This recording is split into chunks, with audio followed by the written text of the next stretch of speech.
Have you ever had a friend who smiled too wide? The kind of smile that hides something you can't quite name? Admiration, maybe, or envy dressed up as affection. This is a story about two girls, Amira and Zuri. Be sure to leave us a like and subscribe to our channel if you like stories like this. Amira and Zuri grew up in the small town, went to the same dusty old school, shared the same childhood dreams, but never the same life. Amira was born into comfort.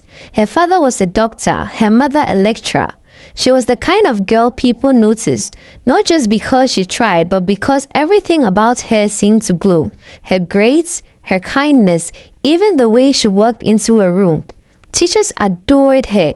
Classmates envied her. Zuri, on the other hand, came from the other side of that world, the side where dreams were heavy and money was always short. Her mother sold fruits at the roadside. Her father, long gone, left behind more questions than memories.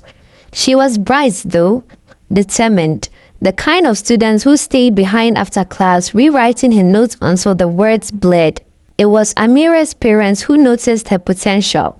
They offered to sponsor her education, a full scholarship to St. Helena's Academy, the elite school Amira attended. It was meant as an act of kindness, but sometimes kindness has consequences that nobody foresees. Because from the day Zuri stepped through those gates, something shifted. At first, she was grateful. She thanked Amira's parents, called Amira her sister, even shared her lunch when Amira forgot hers. They laughed together, studied together, and dreamed together. But somewhere between the laughter and the late-night study sessions, a seed of bitterness began to grow in Zuri's heart. Every time Amira got praised for her perfect grades, it stung. Every time Amira's boyfriend Toby showed up after class with flowers, it burned. Every time Amira was picked to lead, to represent, to shine, Zuri felt smaller, invisible. And envy, once it takes root, grows in silence. It started with little things, a misplaced test paper here, a rumor there, nothing that pointed fingers, but enough to cause cracks in Amira's life. When Amira's name was mysteriously removed from the dance team, Zuri was there to comfort her. When a rumor spread that Toby was flirting with another girl, Zuri was the first to call Amira, pretending to defend him while secretly enjoying the chaos she had created. No one suspected her, not even Amira, who in her trusting innocence kept calling her best friend Zuri. But fate has a way of revealing what's hidden. One evening, Amira borrowed Zuri's laptop to print an assignment. As she typed, a message popped up on the screen.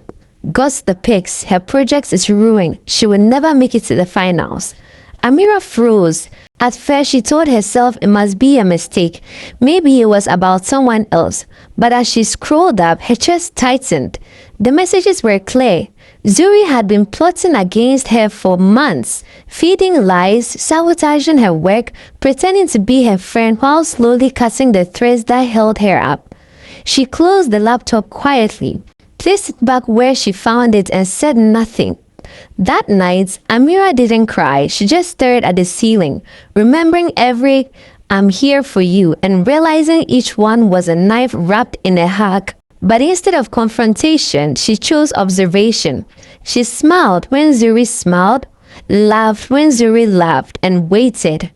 Zuri, who didn't know Amira had found about her mischievous behavior, continued her little games on Amira.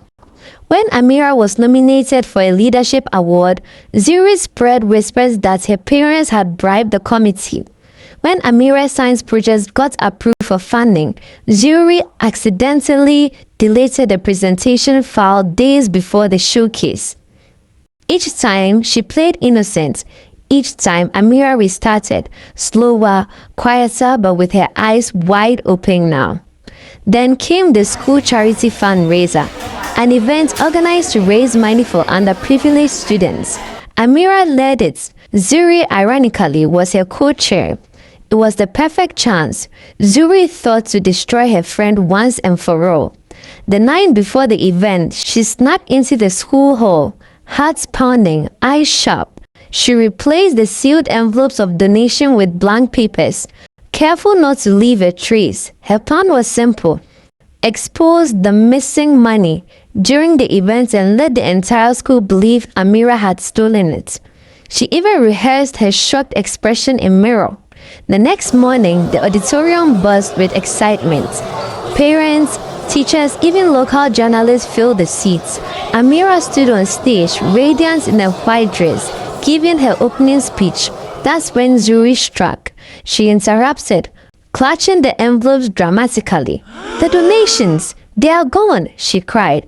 "Amira, how could you?" Gasps filled the room. Teachers rushed forward. Students murmured. The principal looked horrified, but Amira didn't flinch. She turned to the projector team at the back and said softly, "Please play it." The lights dimmed, the screen lit up, and there it was, security footage showing Zuri sneaking into the hall at midnight, switching the envelopes. The crowd went silent. The only sound was the shaky breath that escaped Zuri's lips. Amira stepped closer, eyes steady, her voice calm but cutting. "I didn't want to believe it, Zuri," she said, "but friendship shouldn't hurt this much."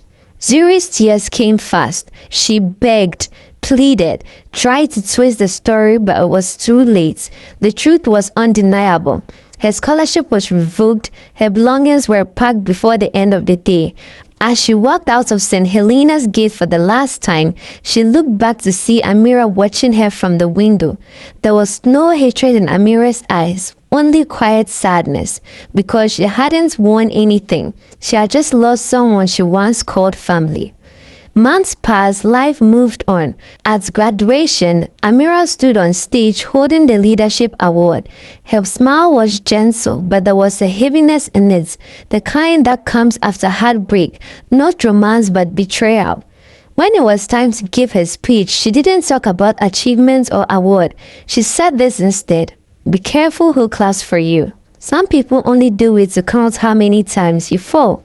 The crowd erupted in applause, but her eyes drifted to the back of the hall, half expecting to see Zuri standing there, but she wasn't. Years later, fate brought them together again. Amira was now a nurse working in a busy hospital in the city. One rainy afternoon, she walked into a small cafe to escape the weather, and there she saw her, Zuri. She looked older, tired. The brightness in her eyes had dimmed. She was wiping tables, her hands rough from work. When she noticed Amira, she froze. For a moment, neither spoke. Then Zuri whispered, "You look good." Amira smiled softly. "So do you." She lied. There was silence between them, heavy, familiar, filled with memories they both wanted to forget. Finally, Zuri said, "I never wanted to hate you." And Amira replied, "But she did." Zuri nodded, tears gathering in her eyes. "I don't forgive myself." Amira looked at her, her voice quiet but strong. "I already forgave you a long time ago. I just learned to love myself more." She placed some money on the table, wished her well, and walked out into the rain. Sometimes envy wears a smile.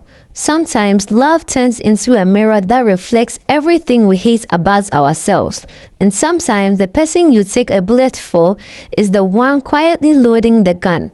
So tell me, if you discovered your best friend was secretly jealous, would you confront them or let karma finish the story for you?